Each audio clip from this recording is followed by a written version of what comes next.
శబరిమల స్త్రీలు వివాదం దాని గురించి మాట్లాడుతున్నాం. ఆల్రెడీ ఒక వీడియో పెట్టాం, కింద డిస్క్రిప్షన్లో లింక్ ఉంటుంది, తప్పకుండా చూడండి. ఆ మొట్టమొదటి వీడియో చివర్లో మేము చెప్పిన వాక్యాలు మీకు గుర్తున్నాయి కదా.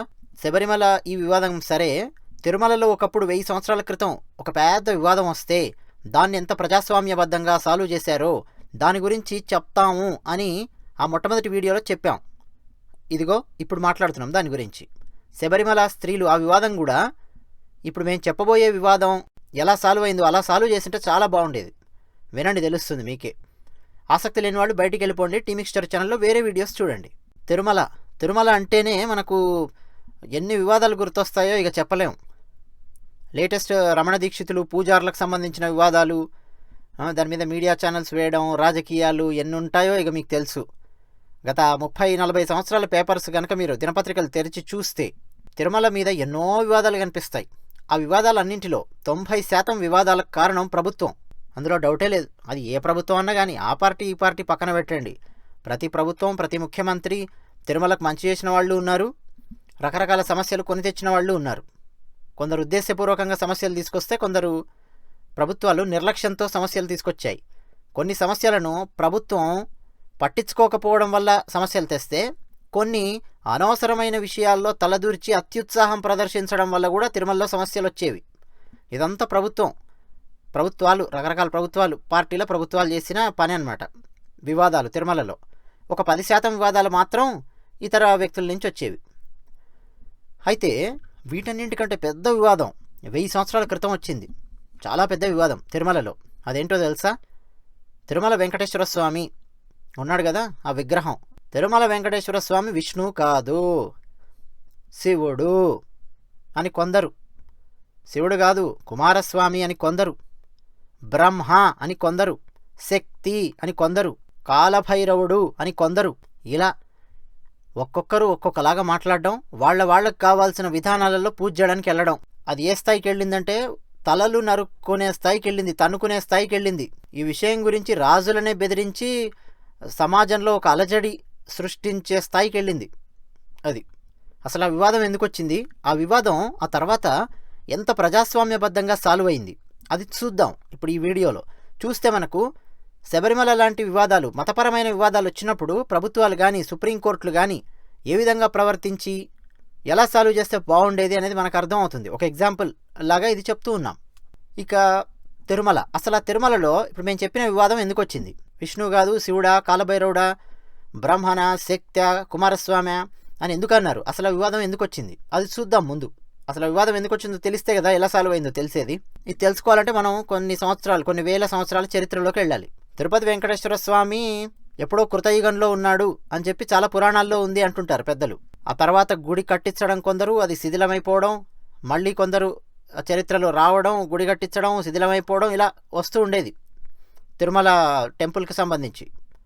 ఇప్పుడు మనం వివాదం గురించి మాట్లాడుతున్నాం కాబట్టి 7th సెంచరీ నుంచి మొదలు పెడదాం విషయాన్ని. 7th 8th సెంచరీ ఆ టైంలో ఎలా ఉందంటే, 7వ శతాబ్దం 8వ శతాబ్దం ఎక్కువ శాతం తమిళుల ప్రభావం ఉండేది తిరుమల మీద. ఆ తిరుపతి తిరుమల బార్డర్ ఎలా ఉందంటే, అప్పుడు రాజులు, కన్నడ రాజులు, తెలుగు రాజులు, తమిళ రాజులు, పాండ్యులు, చోళులు, యాదవ రాజులు చాలామంది పరిపాలించారు. ఆ ప్రాంతం బార్డర్లో ఉండేదన్నమాట తిరుమల తిరుపతి ఇప్పుడు ఎలా అయితే సిటీలాగా కనిపిస్తుందో అప్పుడు ఆ సిటీలా లేదు, చిన్న చిన్న గ్రామాల్లాగా అలా ఉండేది. 7th 8th సెంచరీ మేము మాట్లాడుతున్నది కింద తిరుపతి. ఇక తిరుమల పరిస్థితి ఎలా ఉందంటే, దట్టమైన అడవులు. ఇప్పుడే ఎన్నో గంధపు చెక్కలను అడవులన్నీ నరికిపారేశాక ఇప్పుడే ఎంత దట్టంగా కనిపిస్తాయో మీకు చూస్తూనే ఉంటారు అడవులు. తిరుమల మీద నించున్నప్పుడు ఇంకా 100 రెట్లు దట్టంగా ఉండేవి అడవులు. ఇప్పుడు అడపాదడప అక్కడో చిరుతపులి కనిపించింది, ఇక్కడో చిరుతపులి కనిపించిందని వార్త వస్తుంటుంది. అప్పుడు అసలు అది వార్తే కాదు, 100 పులులు ఉండేవి, 100 ఎలుగుబంట్లు ఉండేవి, వేల కొద్ది జింకలుండేవి. అంత భయంకరమైన అరణ్యం అన్నమాట, పర్వతం అలా ఉండేది. తర్వాత మెట్లు లేవు, పైకి వెళ్ళడానికి మార్గం లేదు, దొంగలు. ఇక రోజు వెళ్ళి పూజ చేసి వచ్చేవాళ్ళు ఎవరు? కింద ఉండేవాళ్ళు అయ్యగారులు. అక్కడి నుంచి కష్టపడి ఎక్కి ఒక కాగడాలు పట్టుకొని జంతువులు, దొంగలు, ఈ బాధ ఉండేది. మొత్తం మీద పైకి వెళ్ళి రోజు దీపం పెట్టి నైవేద్యం పెట్టి పూజ చేసి మళ్ళీ రాత్రి వరకు కిందికి దిగి వచ్చేసేవాళ్ళు అనమాట. ఇలా నడుస్తుండేది. అయితే అలా జరగడానికి కూడా కొందరు కారణం. తమిళనాడులో వైష్ణవ భక్తులు ఉండేవారు, ఆళ్వార్లు అంటారు. శైవ భక్తులు ఉండేవాళ్ళు, వాళ్ళను నాయనార్లు అంటారు. మీరు కాళహస్తి టెంపుల్లోకి వెళ్తే ఓ పక్క చూడొచ్చు విగ్రహాలు, నాయనార్లు అంటారు. శైవ భక్తులు ఉన్నారు. అలాగే ఆళ్వార్లు 12 మంది ఉన్నారు, వైష్ణవ భక్తులు. తమిళనాడు, కేరళ ఆ ప్రాంతం నుంచి వచ్చిన వాళ్ళు ఎక్కువ మంది. అయితే వాళ్ళందరూ పాశురాలు అని చెప్పి రాసేవాళ్ళు. ఇప్పుడు తెలుగులో ఎలాగైతే పద్యాలు ఉన్నాయో, సంస్కృతంలో శ్లోకాలు ఉన్నాయో, ఇంగ్లీష్లో రైమ్స్ ఎలా అయితే ఉన్నాయో, ఈ ఆళ్వార్లు విష్ణువును కీర్తిస్తూ పాశురాలు అని రాసేవాళ్ళు అనమాట. పోయట్రీ అనుకోండి, అందరికి అర్థమయ్యే భాషలో చెప్పాలంటే. ఆ పాశురాలలో చాలాసార్లు అక్కడక్కడ ఈ తిరుమల ప్రస్తావన వచ్చేది. తిరుమల, అందులో ఉన్న ఆ విగ్రహం, ఆ స్వామిని ఏమనేవాళ్ళు అంటే విష్ణువు అని కీర్తిస్తూ ఉండేవాళ్ళు ఆళ్వార్లు. ఇది 7th 8th సెంచరీ కంటే ముందే జరిగిన విషయం అనమాట.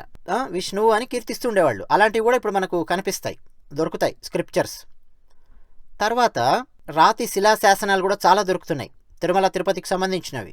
దాదాపు 1200కు పైగా శిలాశాసనాలు ఉన్నాయి. తిరుమల గుడి మీద కూడా మీరు చూస్తే అక్కడక్కడ చెక్కబడి ఉంటాయి. కొన్ని ఎక్కువ తమిళంలో కనిపిస్తుంటాయి మీకు రాతలు. 1200కు పైగా శిలాశాసనాలు ఉంటే అందులో ఎక్కువ శాతం, దాదాపు 70% తమిళ్లో ఉన్నాయి. ఆ తర్వాత కన్నడ, సంస్కృతంలో ఉన్నాయి. 25 శాసనాలు తెలుగులో ఉన్నాయి. ఇవన్నీ టీటీడీ వాళ్ళు రీసెర్చ్ చేసి ట్రాన్స్లేట్ చేసి బుక్స్గా పబ్లిష్ చేశారు. మీరు చదువుకోవచ్చు కావాలంటే, ఎవరైనా ఆసక్తి ఉంటే. అయితే ఈ తమిళనాడులో వైష్ణవ భక్తులు అని చెప్పాం కదా, ఈ శ్రీ వైష్ణవ అని ఒక సాంప్రదాయం ఉంది, విష్ణువును పూజించడం. శ్రీ వైష్ణవ సాంప్రదాయంలో యామునాచార్యులు అని ఉండేవాడు అనమాట. యామునాచార్యులు ఆల్మోస్ట్ ఇంకా శ్రీ వైష్ణవ మతాన్ని స్థాపించాడు అనే స్థాయిలో ఉంటుంది ఈయన పేరు, యామునాచార్యులు. సరే, ఇప్పుడు ఆయన కథ అనవసరం. కానీ ఈ యామునాచార్యులు ఏం చేశాడంటే తిరుమలకు వచ్చాడు. ఆయన వచ్చి 9th or 10th సెంచరీ అయినది, ఎగ్జాక్ట్ డేట్స్ మీద కొంత వివాదం ఉంది. అయితే ఆయన శిష్యులు చాలామంది ఉండేవాళ్ళు. ఆయన శిష్యురాళ్లలో ఒక ఆమె రాజకుమారి సమవాయి అని ఉండేది. ఆమె ఏం చేసిందంటే, రాజకుమారి కదా, పైన ఆ తిరుమల వెంకటేశ్వర స్వామి కోసం ఒక వెండి విగ్రహాన్ని తయారు చేయించింది. భోగ శ్రీనివాసుడు అంటారు, ఇప్పటికీ ఉంటుంది ఆ వెండి విగ్రహం. దానికి సంబంధించిన శాసనాలు కూడా ఉన్నాయి, శిలాశాసనం ఉంది. ఇప్పుడు మూల విగ్రహం ఉంది కదా, అంత పెద్ద మూల విగ్రహానికి ప్రతిరోజు అభిషేకం చేయడం అనేది చాలా కష్టం. అప్పుడు ఉండే పరిస్థితులు మీకు చెప్పాం కదా. ఇప్పుడు టెక్నికల్గా ఎలా ఉండేది సిచ్యువేషను, నీళ్ళు ఎక్కడుంటాయి, ఎక్కడి నుంచి తీసుకురావాలి, అసలు పైకి ఎవరు వెళ్ళాలి, ఎంతమంది వెళ్ళాలి, రోజు చాలా పెద్ద సమస్య ఉండేదన్నమాట. ఇప్పుడున్నంతమంది కూడా వెళ్ళి దర్శనం చేసుకునేవాళ్ళు కాదు ఆ తిరుపతిలో. అయితే ఆ శిలాశాసనం ఏం చెప్తుందంటే, ఆమె భోగ శ్రీనివాసుడు అంటారు, ఆ వెండి విగ్రహాన్ని తయారు చేయించింది. ఇంకా కొన్ని నగలు అలాంటివి తయారు చేయించింది అనమాట ఆమె. అప్పుడు ఈ యామునాచార్యులు వచ్చారు, ఈమెకు గురువు కదా, వచ్చి అక్కడ వెండి విగ్రహాన్ని అక్కడ పెట్టి, సరే ఇక్కడ ప్రతిరోజు ఈ వెండి విగ్రహానికి అభిషేకాలు చేయండి అని చెప్పారు. అంతేకాకుండా ఆయన ఈ అడవుల్లో, ఈ చెట్లల్లో ఇక్కడున్నాడు విష్ణువు, మరి మనం కేర్ తీసుకోకపోతే ఎలా? మన ఆళ్వార్లందరూ ఎంతోమంది కీర్తించారు, వచ్చి దర్శనం చేసుకున్నారు, కీర్తించారు, కేర్ తీసుకోవాలి కదా అని ఆయన ఏం చేశాడంటే, తిరుమల నంబి అని తన శిష్యుడిని ఒక ఆయన అక్కడ పెట్టాడు. ఆయన తిరుమల నంబి అని పిలుస్తారు. శిష్యుని అక్కడ పెట్టి, నువ్వు చూసుకో, రోజు ఇక్కడ ఒక పూలవనం, చిన్న పూలవనం వేసుకో, ప్రతిరోజు అభిషేకానికి నీళ్లు తీసుకురా, ఏమేం చేస్తావో నువ్వు ఎన్ని చేయగలిగితే అన్ని చెయ్యి ఇక్కడుండే స్వామికి అని చెప్పాడనమాట. ఎవరు? యామునాచార్యులు తన శిష్యుడు తిరుమల నంబికి చెప్పాడు. ఆ తిరుమల నంబి ఏదో చేసుకుంటున్నాడనమాట అక్కడ. తిరుమల నంబి దగ్గరికి రామానుజాచార్యుడు వచ్చాడు. ఇప్పుడు మనకు ఇండియాలో భక్తి మూమెంట్, మీరు సోషల్లో కూడా చదువుకొని ఉంటారు, భక్తి మూమెంట్ అని చెప్పి చూస్తే హిస్టరీలో 3 పేర్లు ఎక్కువ వినిపిస్తాయి భక్తి మూమెంట్లో. ఆదిశంకరాచార్యుడు అద్వైత సిద్ధాంతం, రామానుజాచార్యుడు విశిష్టాద్వైత సిద్ధాంతం, మధ్వాచార్యుడు ద్వైత సిద్ధాంతం, ఈ 3 పేర్లు వినిపిస్తాయి. రామానుజాచార్యుడు ప్రముఖమైనవాడు. ఈయన కూడా ఈయనకు చాలామంది గురువులు ఉన్నారు. 5 గురువులను ప్రముఖంగా చెప్తారు. అందులో ఒక గురువు ఈ తిరుమల నంబి కూడా అనమాట. తిరుమలలో తిరుమల నంబి ఉన్నాడు కదా, ఈ తిరుమల నంబి దగ్గరికి చదువుకోవడం కోసం వచ్చాడు. ఎవరు? రామానుజాచార్యుడు. చదువుకుంటూ రామానుజాచార్యుడు ఏమిటంటే ఒక రకంగా విప్లవకారుడు అని చెప్పొచ్చు, సామాజిక విప్లవకారుడు అని చెప్పొచ్చు. అప్పుడు దేవాలయాల్లోకి దళితుల్ని ప్రవేశపెట్టడం, ఇలా ఎన్నో పనులు చేశాడు రామానుజాచార్యుడు. అయితే చదువుకుంటున్నప్పుడు గమనిస్తుండేవాడు అనమాట. ఆయన ప్రతిదీ చాలా కీన్గా గమనిస్తూ ఉండేవాడు. అసలు ఆ తిరుమల ఏమిటి, ఎందుకు వచ్చింది, ఆ చరిత్ర ఏమిటి, పురాణాలు ఏమిటి, అన్నీ ఆయన స్టడీ చేస్తూ ఉండేవాడు రామానుజాచార్యుడు. ఇది ఒక ఎపిసోడ్. అయితే స్టడీ చేసి ఇంకా ఆయన తర్వాత ఆ తిరుమల నుంచి వెళ్ళిపోయాడు రామానుజాచార్యుడు. శ్రీరంగం తమిళనాడులో ఆ ప్లేస్లో ఎక్కువ సంవత్సరాలు ఉన్నాడు. ఆ తర్వాత మేల్కోటె అనే ప్లేస్ ఉంటుంది కర్ణాటకలో, అక్కడ ఎక్కువ సంవత్సరాలు ఉన్నాడు. తిరుగుతూ ఉండేవాడు అనమాట. భారతదేశం మొత్తం కాలినడకని తిరిగాడు. ఆదిశంకరాచార్యుడు ఎలాగైతే తిరిగాడో అలా రామానుజాచార్యుడు కూడా తిరిగాడనమాట. మొత్తం దేశం మొత్తం సన్యాసి అయిపోయాడు. దేశం మొత్తం ఆ తిరగడంలో ఉన్నాడు, ఆయన ఆ పనిలో ఉన్నాడు. ఇక దక్షిణ భారతదేశంలో ఎలా ఉండేదంటే అంతకుముందు వైష్ణవ రాజులు పరిపాలిస్తూ ఉండేవాళ్ళు. ఎక్కువగా విష్ణువుకు మద్దతుగా వైష్ణవ మతాన్ని స్వీకరిస్తూ వైష్ణవ సిద్ధాంతాన్ని ఒప్పుకుంటూ పరిపాలిస్తున్న రాజులు ఉండేవాళ్ళు. అలాగే కొందరు శైవ మతస్థులైన రాజులు ఉండేవాళ్ళు. అందరూ ఎవరి పని వాళ్ళు చేసుకునేవాళ్ళు. అయితే దక్షిణ భారతదేశంలో ఒక చోళ రాజు వచ్చాడు. కులోత్తుంగ చోళుడు అంటారు. కులోత్తుంగ చోళ టు రెండవ కులోత్తుంగ చోళుడు. ఆ కులోత్తుంగ చోళుడు వచ్చే వరకు, ఇంకా చోళులు వచ్చినప్పుడే కొంత ఏమైపోయిందంటే ఫోర్స్ఫుల్గా శైవ మతాన్ని పాటించేలా చేయడం. మిగతా వాళ్ళేమో శైవరాజులు వైష్ణవరాజులు ఎవరి పని వాళ్ళు చేసుకునేవాళ్ళు. రిలీజియస్ టాలరెన్స్ అనేది ఉండేది. కులోత్తుంగ చోళుడు వచ్చేవరకు ఏమైందంటే రిలీజియస్ టాలరెన్స్ అనేది పోయింది. శివుడు ఒక్కడే దేవుడు, వింటారా లేదా? ఎవడైతే వినడో వాళ్ళందరూ నరికిపారేయండి, జైల్లో పడేయండి, తాట తీయండి. ఇది కులోత్తుంగ చోళుడు చేసిన పనులన్నమాట. అందులో మీరు దశావతారం కమలాసన్ సినిమాలో కూడా మీరు చూసే ఉంటారు. ఆ కులోత్తుంగ చోళుడిని చూపిస్తాడు, చూసారా? ఫస్ట్ సీన్స్ లోపల శైవులకు వైష్ణవులకు గొడవ జరుగుతున్నప్పుడు చిదంబరం ఆలయం మీద అటాక్ ఇస్తాడు కులోత్తుంగ చోళుడు. అటాక్ ఇచ్చి ఆ చిదంబరం ఆలయంలో గోవిందరాజస్వామి విగ్రహం ఉంటుంది, మెయిన్ మూల విగ్రహం. ఆ గర్భాలయంలో ఆ మూల విగ్రహాన్ని పెకిలించి తీసుకెళ్లి సముద్రంలో పడేయిస్తాడు. ఆ దశావతారంలో ఏదో ఆషామాషిగా పెట్టలేదు కమలాసన్, అది నిజంగా చరిత్రలో జరిగిందనమాట. ఆ చిదంబరం ఆలయం చరిత్రలో చూస్తే మీకు కనిపిస్తుంది. అయితే చిదంబరం ఆలయంలో మూల విగ్రహాన్ని తీసుకెళ్లి సముద్రంలో పడేయించాడు కదా. ఆ టైంలో అక్కడుండే వైష్ణవులు చాలామంది ఏం చేశారంటే, ఉత్సవ విగ్రహాలు కూడా ఉంటాయి కదా దేవాలయంలో, గోవిందరాజస్వామి ఉత్సవ విగ్రహాలు, ఆ విగ్రహాలను తీసుకొని అక్కడి నుంచి పారిపోయారు చాలామంది. కులోత్తుంగ చోళుడు వచ్చేవరకే ఆ రాజ్యంలో నుంచి చాలామంది వైష్ణవులు పారిపోవడం, అజ్ఞాతవాసంలోకి వెళ్ళిపోవడం ఇవన్నీ చేసేవాళ్ళు. రామానుజాచార్యుడు కూడా ఆ టైంలోనే కర్ణాటకకి వెళ్ళిపోయాడు అనమాట. ఉత్సవ విగ్రహాలు, గోవిందరాజస్వామి ఉత్సవ విగ్రహాలను తీసుకొని ఎక్కడికి వచ్చారో తెలుసా? తిరుపతికి వచ్చారు. అయితే తిరుపతిని అప్పుడు ఏమని పిలిచేవాళ్ళు తెలుసా? శ్రీపదపురి, శ్రీపదపురి అని పిలిచేవాళ్ళు. మీకు పాత హిస్టరీ డాక్యుమెంట్స్లో కూడా చూస్తే శ్రీపదపురి శ్రీపదపురి అని కనిపిస్తూ ఉంటుంది. అప్పుడుండే సాహిత్యంలో కూడా తిరుపతి అని పిలిచేవాళ్ళు కాదు.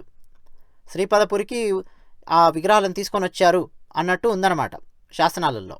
10th 11th సెంచరీలో జరిగింది ఇది ఆ టైంలో. అయితే తిరుపతి, మరి తిరుపతిని శ్రీపదపురి అని పిలిచేవాళ్ళు కదా. తిరుమలని ఏమని పిలిచేవాళ్ళు అంటే తిరువేంగడం అని పిలిచేవాళ్ళు. తిరువేంగడం. ఇప్పటికి కూడా చాలామంది తమిళులు పెద్దవాళ్ళు తిరువేంగడం తిరువేంగడం అని పిలుస్తుంటారు. చెన్నైలో కూడా తిరువేంగడం స్ట్రీట్ అని ఒక స్ట్రీట్ ఉంది. ఆ లోపలుండే విగ్రహాన్ని, తిరుమలలో లోపలుండే ఆ విగ్రహాన్ని ఏమని పిలిచేవాళ్ళు అంటే తిరువేంగడముడయన్ అని పిలిచేవాళ్ళు. వెంకటేశ్వరుడు, శ్రీనివాసుడు ఇవన్నీ తర్వాత ఎక్కువ పాపులర్ అయ్యాయి.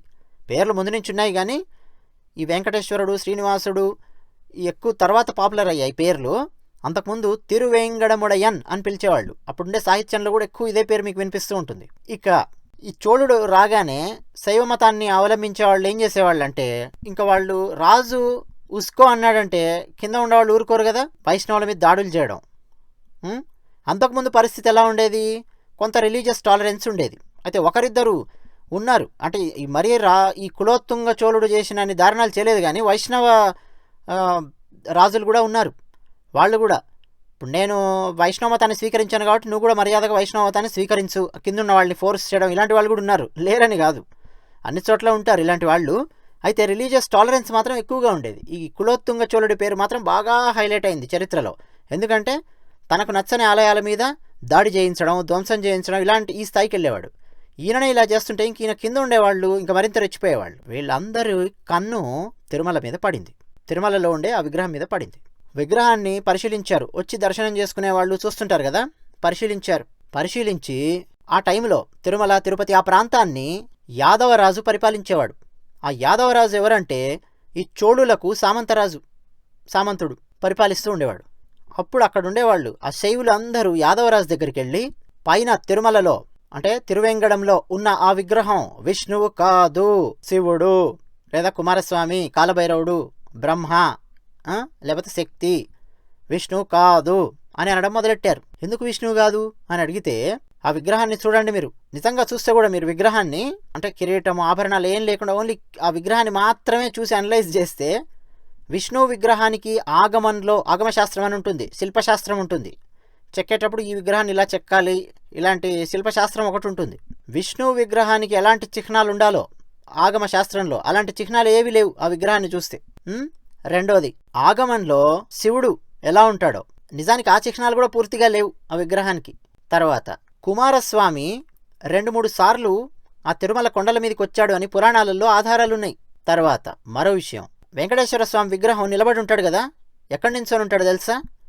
ఆయన పద్మంలో నించొని ఉంటాడు. మెయిన్ గర్భాలయంలో ఉండే వెంకటేశ్వర స్వామి విగ్రహం గురించి మాట్లాడుతున్నాం. పద్మము, ఆ పద్మంలో నించొని ఉంటాడు వెంకటేశ్వర స్వామి. సరే, మనం ఇప్పుడు దర్శనం చేసుకునే వాళ్లకు అంత స్కోప్ ఉండదు, గమనించి అబ్జర్వ్ చేసేంత స్కోప్ ఉండదు, మెడబట్టి గంటేస్తుంటారు. కానీ తర్వాత విగ్రహానికి జటాజూటాలు ఉన్నాయి. జటాజూటాలు అంటే వెనుక వెంట్రుకలు అలా ఉన్నాయి. విష్ణు విగ్రహాలు చెక్కినప్పుడు ఎప్పుడు అలా చెక్కరు. ఇలా ఈ శైవులందరూ చాలామంది చర్చించడం మొదలెట్టారు. అయితే ఈ మధ్య కొన్ని వాట్సాప్లో ఈ పనికిమాలినవి కొన్ని వస్తూ ఉన్నాయి. వెంట్రుకలు మెత్తగా ఉంటాయట పట్టుకుంటే, ఇలాంటివన్నీ వస్తున్నాయి. అలాంటివన్నీ ఏం నమ్మకండి. అలాంటివన్నీ ఆల్రెడీ ఆ తిరుమల ఆలయంలో పనిచేసే పూజారులు ఆల్రెడీ ఖండించారు. పనికిమాలినవి ఏమి నమ్మకండి. తిరుమల ఆలయం గురించి రహస్యాలు అని చెప్పి వస్తూ ఉంటుంది. చారిత్రకమైన రహస్యాలా ఏమిటి అనేది గమనించండి. పనికిమాలిన వీడియోస్ అలాంటివి చూడకండి. వాట్సాప్లో వచ్చేవి కూడా నమ్మకండి. ఇప్పుడు మేము చెప్తున్నది కూడా ఎందుకు నమ్మాలి చెప్తాం, ఎందుకు నమ్మాలో అది కూడా చెప్తాం. ప్రూఫ్స్ ఎక్కడున్నాయో కూడా మేము మీకు చెప్తాం, మీరు కూడా రెఫర్ చేసుకోవచ్చు. జటాజూటాలు ఉన్నాయి ఆ విగ్రహానికి. తర్వాత ఆయుధాలు లేవు. 2 చేతులు పైన అలా పెట్టి ఉన్నాయి. 2 చేతులు ఎత్తి ఉన్నాడు కానీ ఆ 2 చేతుల్లో కూడా ఆయుధాలు లేవు. కింద 2 చేతులు, ఒకటి కటిహస్తం, ఒకటి అభయహస్తం, ఆ 2 హస్తాలు ఉన్నాయి. వరద హస్తం, మొత్తం 4 హస్తాల్లో 2 హస్తాలు, 2 చేతుల్లో ఆయుధాలు లేవు. మిగిలిన 2 చేతులు కూడా ఖాళీగానే ఉన్నాయి, భక్తులను ఆశీర్వదిస్తున్నట్టు ఒక పోస్టర్లో ఉన్నాయి. మరి విష్ణు ఆయుధాలు లేకుండా ఎలా ఉంటాడు? ఇదొక ప్రశ్న. తర్వాత ఆలయం గోపురం మీద ఇప్పటికీ మీరు గమనించవచ్చు సింహాలున్నాయి 4 వైపులా. సింహాలు ఎవరికి ఉంటాయి? అమ్మవారి టెంపుల్, శక్తి టెంపుల్కి ఉంటాయి పైన సింహాలు. అదే విష్ణు దేవాలయం అయ్యుంటే పైన గరుత్మంతుడో హనుమంతుడో ఇలాంటి వాళ్ళు ఉండాలి. సింహాలున్నాయి పైన. సో ఇది శక్తి అని చెప్పి కొందరు అనడం. పద్మంలో ఉన్నాడు అని చెప్పాం కదా, పద్మంలో ఎవరుంటారు? బ్రహ్మ ఉంటాడు. పద్మం మీద నించొని ఉన్నాడు కాబట్టి బ్రహ్మ అని కొందరు అనడం. కుమారస్వామి 2-3 సార్లు తిరుమల పైకి కొండల మీదకి వచ్చాడు తపస్సు చేసుకోవడానికి అని ఉన్నాయన్నమాట పురాణాల్లో. కాబట్టి కుమారస్వామి అని చెప్పి కొందరు. ఇక కొందరేమో ఆ చిహ్నాలను చూస్తుంటే కాలభైరవుడిలాగా ఉన్నాడు అని చెప్పి కొందరు. ఆ వెంకటేశ్వర స్వామి విగ్రహాన్ని బాగా గమనిస్తే చేతులకు అక్కడక్కడ నాగాభరణాలు ఉంటాయి. నాగాభరణాలు ఉన్నాయి కాబట్టి ఈ వెంకటేశ్వర స్వామి విష్ణువు కాదు శివుడు అని చెప్పి కొందరు. తర్వాత సంవత్సరంలో మీరు గమనిస్తే 1 నెల బిల్వపత్రాలతో పూజిస్తున్నారు అక్కడ ఉండే వెంకటేశ్వర స్వామిని. కాబట్టి బిల్వపత్రాలతో ఎవరిని పూజిస్తారు? శివుణ్ణి. కాబట్టి శివుడు అనడం. అన్నీ ఇప్పుడు చెప్తున్న పాయింట్స్ ఉన్నాయి కదా, ఈ పాయింట్స్ అన్నీ కూడా వినడానికి చాలా లాజికల్గా ఉన్నాయి. ఎవరు కూడా ఇష్టం వచ్చిన వివాదం కాదు. ఇప్పుడు మేము చెప్పిన పాయింట్స్ అన్నీ వాళ్ళు శైవ మతాన్ని అవలంబించేవాళ్ళు అంటూ ఉండేవాళ్ళు అనమాట. విష్ణువు కాదు, శివ ఫ్యామిలీకి సంబంధించిన విగ్రహం ఇది, లేదా బ్రహ్మ అని ఇలా కారణాలు చెప్తూ ఉండేవాళ్ళు. ఇంతవరకు కారణాలు చెప్పిన వాళ్ళు ఊరుకోకుండా వెళ్ళి యాదవరాజును ఫోర్స్ చేయడం మొదలెట్టారు. అక్కడ పరిపాలించారు యాదవరాజును. మర్యాదగా డిక్లేర్ చేస్తావా లేదా, శాసనం చెయ్యి అని అనడం మొదలెట్టారు. ఆయన తలబట్టుకొని కూర్చున్నాడు ఏం చేయాలి అని. తర్వాత ఆ పైన తిరుమలలో కూడా అప్పటి వరకు యామనాచార్యులు పెట్టాడు అని చెప్పాం కదా, యామనాచార్యులు వైష్ణవ సభ అనే దాన్ని ఒకదాన్ని పెట్టాడనమాట. సభ అంటే ఇప్పుడు మనకు ఒక మీటింగ్ అనేది గుర్తొస్తుంది. ఆయన వైష్ణవ సభ అంటే ఏంటంటే ఒక కమిటీ అనుకోండి, వైష్ణవ కమిటీ అనేదాన్ని ఒకటి పెట్టాడనమాట. ఆ వైష్ణవ కమిటీ ఆ సభ కూడా ఎక్కడ ఉండేదంటే కింద, ఇప్పుడు తిరుచానూరు ఉంది కదా తిరుపతిలో, అక్కడ ఉండేవాళ్ళు అనమాట. వాళ్ళు పైన ప్రతిరోజు 2-3 పైకి వెళ్ళి ఆ దట్టమైన అడవుల్లోంచి అభిషేకం చేయడం, పూజ చేయడం ఇవన్నీ చేసి మళ్ళీ కిందికి వచ్చేసేవాళ్ళు రోజు అని చెప్పాం కదా. కింద తిరుచానూరులో ఉండేవాళ్ళు వాళ్ళు. బ్రహ్మోత్సవాలు కూడా ఒకప్పుడు ఏంటంటే పైన చేసే పరిస్థితి లేదు, అంత రీసోర్సెస్ లేవు, పైన యాక్సెసిబిలిటీ కూడా లేదు.